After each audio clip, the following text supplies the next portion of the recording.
김로벨TV 시청자 여러분 안녕하십니까? 오늘 짤막 영상 시작하겠습니다. 지난 11월 17일서부터 최근까지 민주당은 최악의 일주일을 보낸 것 같습니다. 연이어서 터지는 청년 비하, 여성 비하, 그리고 비밀 폭로 이런 모습을 보면서 민주당 지지자들 중에서도 저 사람들 왜 저러나 그런 생각이 들 수가 있습니다. 요즘 세상에 암탉이 울면 집안이 망한다라는 말을 해도 큰일 날 텐데 암컷 그래요. 도대체 정신이 제대로 된 상태인지 정말 의문을 안 가질 수가 없습니다. 오늘 그 문제에 대해서 한번 짤막하게 다뤄보도록 하겠습니다.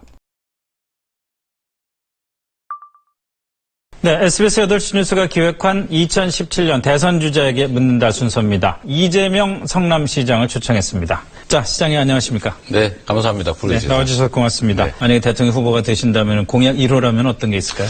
딱 한 개만 꼽으라면 현재 정부 또는 국가의 모습은 강자들의 편을 들어서 그 부패한 부당 이득을 나눠 먹고 있습니다. 네. 그래서 정부의 부정부패적 요소를 완전히 뿌리 뽑을 수 있도록 윤석열 검사 같은 사람을 검찰총장으로 임명해서 완전히 깨끗하게 정부 내 부패를 청산할 수 있게 하면 좋겠습니다.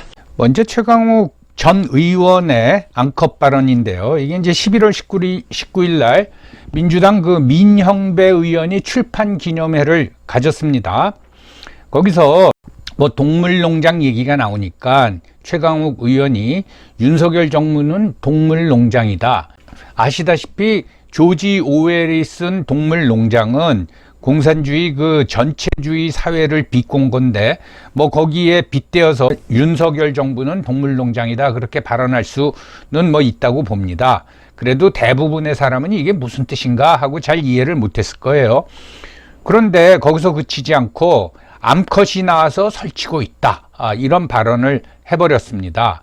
그러니까 정말 일파만파 파문을 일으켰죠. 그래서 민주당이 이제 서둘러서 진화를 했습니다. 그 다음 날인 11월 20일 최강욱 전 의원에 대해서 6개월 당원 자격 정지 처분을 내렸습니다. 이러면 이게 총선 지난 후에 끝나기 때문에 내년 총선에 최강욱 의원은 민주당 배지를 달 수가 없습니다.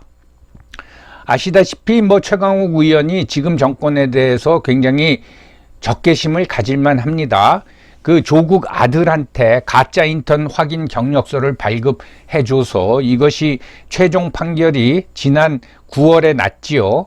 그래서 금고 이상의 유죄 판결을 받았기 때문에 의원직이 박탈이 됐습니다. 최강욱 의원은 잘 나갔지요. 문재인 정권 출범하면서 조국 민정수석 밑에서 공직기강 비서관을 지냈고 그리고 2020년 국회의원 선거에서는 국회의원 배지를 달았습니다. 근데 그것이 박탈이 되니까 화가 났겠죠. 아시다시피 조국 전 법무부 장관하고 최강욱 전 의원은 사제지간입니다. 나이 차이는 별로 안 나지만은 석사 논문 지도교수가 조국 교수입니다. 그런데 최강욱 의원은 이런 여성 비하 발언이 이번뿐만 아니라 몇 년 전에 무슨 민주당에서 회의를 준비하면서 여성 당직자가 없어지니까 딸딸이 치러 갔나 이런 발언을 했죠. 이게 문제가 되니까 난 딸딸이라 그러지 않고 짤짤이라고 말했다. 그런 어설픈 해명을 한 적이 있는데 이제 이 암컷 발언을 듣고 최강욱이는 여성을 그런 식으로 보는구나. 짤짤이가 아니라 딸딸이가 맞았겠다. 그런 생각을 이제 갖게 됐습니다. 최강욱 전 의원 발언 파문을 징계 조치로 서둘러 마무리를 했는데 11월 24일 날 윤미향 발언이 나옵니다. 물론 윤미향은 현재 국회의원이긴 하지만 민주당 소속은 아닙니다. 11월 24일 날 이제 출판 기념회를 했는데 거기서 무슨 발언을 했냐면 자기의 억울함을 호소하면서 윤미향이 이해찬 대표에게 회계 자료를 다 펼쳐서 설명했다. 그러니까 자기가 이제 하소연을 했다. 그런 말을 했다라는 거죠. 그러니까 이해찬 전 대표가 우리는 옛날에 운동하면서 자료를 다 태웠는데 왜 그런 자료를 남겨놨냐? 라고 이게 충고인지 뭔지 이런 발언을 했다고 합니다. 이 대표의 얘기를 듣고 든든하다는 생각이 들었다라고 이제 발언을 했는데, 그 든든하다는 생각이 들었다는 게 무슨 뜻인지는 뭐 정확히 모르겠습니다. 근데 이 내용의 폭로는 어마어마한 겁니다. 마치 이해찬 전 대표가 윤미향한테 너는 왜 증거 인멸을 안 했냐, 그런 핀잔을 줬다라는 인식을 줄 수도 있고요. 또 하나는 자기 문제하고 관련해서 지금 야권의 원로 또는 거물을 물고 들어간 겁니다. 자기의 억울함을 하소연하기 위해서 이해찬이라는 거물을 물고 들어온 거죠. 이건 이제 비겁한 행동이죠. 아마 이 얘기를 전해 듣고 이해찬 전 대표가 상당히 기분이 나빴을 겁니다. 그런데 거기서 이제 또 몇 사람이 참석을 해서 축사를 하는데, 추미애 전 법무부 장관이 뭐라고 발언했냐면, 사법 피해자 윤미향을 내쫓은 민주당이 사과해야 한다라는 발언을 했습니다. 참 이런 인식을 가진 사람이 옛날에 판사를 했고 또 법무부 장관까지 지냈더니 정말 한심할 뿐입니다. 참고적으로 출판기념회를 왜 하냐, 선거를 앞두고 이게 이제 돈을 모으겠다라는 거예요. 책을 판다는 거를 핑계 삼아 가지고 돈을 모으는 거죠. 그리고 그 책 판매 액수가 얼마인지 그건 선관위가 알지도 못합니다. 그래서 이제 선거를 앞두고 출판 기념회를 다투어 하는 거죠. 윤미향 의원은 지금 이제 2심 판결까지 받았기 때문에 최종 판결, 즉 대법원 판결까지는 아직 많이 남았습니다. 그래서 그 불쌍한 위안부 할머니 돈을 착복했지만은 국회의원 임기는 채울 것 같습니다.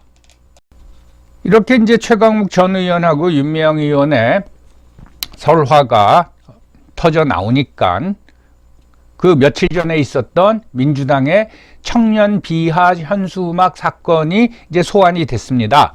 11월 17일 날 당 사무처에서 총선을 겨냥한 거죠. 뭐 더 갤럭시 프로젝트를 시작하는데 공문을 보내서 지구당에다가 이런 현수막을 걸어라 라고 이제 지시를 한 겁니다. 그 내용을 보면 뭐 나에게 온 당, 이게 이제 자기네 당이란 뜻이겠죠. 나에게 온 당, 뭐 여기까지는 좋습니다. 정치는 모르겠고 나는 잘 살고 싶어. 이게 뭐 무슨 메시지를 전하려고 했는지 이해가 안 갑니다. 경제는 모르지만 돈은 많고 싶어. 이건 좀 심했죠. 그리고 혼자 살고 싶댔지 혼자 있고 싶댔냐. 뭐 엉뚱한 문구를 이렇게 나열을 해놨는데, 이 공문을 보고 내부 청년 당원들이 이제 반발을 했습니다. 이건 2030 세대 비하다 하면서 이 세상에 이렇게 감없는 민주당이 있냐, 이건 최악의 저질 메시지다.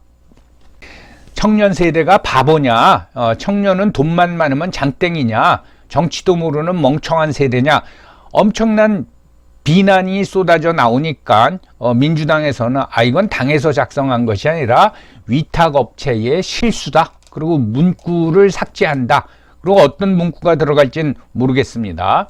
아무튼 2030 세대, 소위 MZ세대는 이걸 보고 야, 이건 우리를 개무시하는구나, 우리를 문해충으로 생각하는구나 라는 인상을 충분히 이제 가질 수 있었던 겁니다.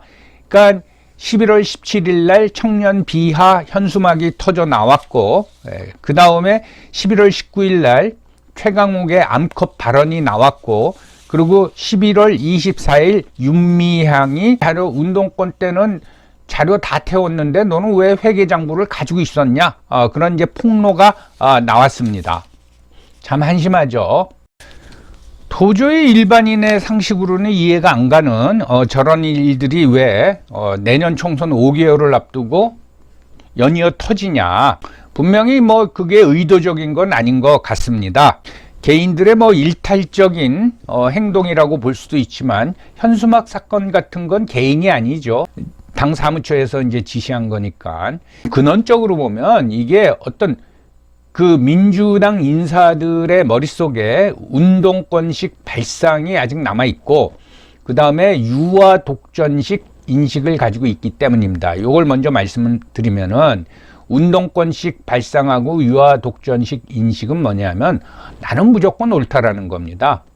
그러니까 남에 대한 배려가 없어요. 스피커가 메시지를 전달했을 적에 그 메시지를 다른 사람이 어떻게 받아들일까? 이거에 대한 고려가 없다라는 겁니다. 그 바탕에는 자, 이렇게 우리가 자유를 누릴 수 있었던 거는 우리가 운동을 해서 그 덕분에 국민들이 자유를 누리고 있다. 라는 이제 오만함이 있는 거죠. 그렇기 때문에 이런 자유를 갖다 준 우리는 또는 나는 도를 넘어도 돼. 그게 용납이 돼야 돼. 이런 이제 오만한 생각이 있는 겁니다. 그 다음에 대부분은 이제 이걸 지적을 안 하는데 이런 발언이 나오고 행태가 나오는 게 권력 상실에 따른 금단 현상입니다. 그러니까 지난 정권 5년 동안 자기들 마음대로 했거든요. 권력도 입법을 통해서 마음대로 휘두르고 어떤 우파 인사들도 전부 다 재판에 보내고 그 다음에 돈도 마음대로 챙기고 그런데 이게 정권이 바뀌고 나서 이게 딱 끊어진 겁니다. 그리고 이제 사법 처리 문제가 남아있고 그러니까 어떤 엄청난 위기의식을 느끼고 있는데 그 금단 현상은 떨쳐내지 못하고 있다라는 거죠. 그러니까 이런 그 비상식적인 발언과 행태가 나오는 겁니다. 옛날이요. 그때가 좋았는데 지금 우리 처지가 이게 뭔가 그런 상황 속에서 전혀 절제되지 않는 발언들이 막 쏟아져 나오고 심지어 이제 내부 폭로까지 나오는 겁니다. 그러면 지난 일주일 동안 고생을 했기 때문에 앞으로 민주당 쪽에서 이런 실언이나 실수가 없겠느냐?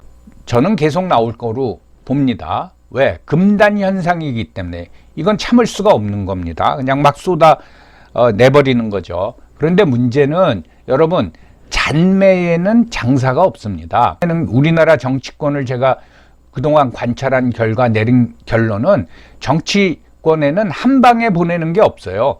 여러분 대장동 사건 같은 건 엄청난 사건입니다. 그렇다고 이재명이 한 방에 갑니까? 아직도 꿋꿋이 버티고 있죠. 근데 이 잔매가 무섭습니다. 잔매를 한 대 한 대 맞을 때마다 지지자들이 조금씩 이탈을 해버리는 겁니다.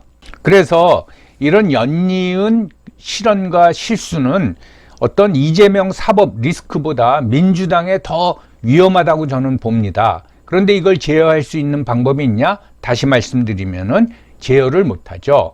그리고 이런 실언과 실수를 보면서 지지자들, 열성 지지자들은 영향을 안 받습니다.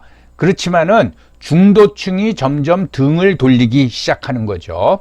국민의힘 당에도 별 이상한 양아치들이 많이 있지만은 최강욱 전 의원의 발언 같은 경우에는 이건 도를 넘어선 겁니다. 이런 사람들을 참 국회의원 배지를 달아준 민주당 한심하고 이런 사람을 다시 국회로 보내서는 절대로 안 되죠. 다시 한번 우리가 국회의원을 선출할 적에는 그 개인뿐만 아니라 그 당의 분위기도 한번 살펴봐야 될 것 같습니다. 감사합니다.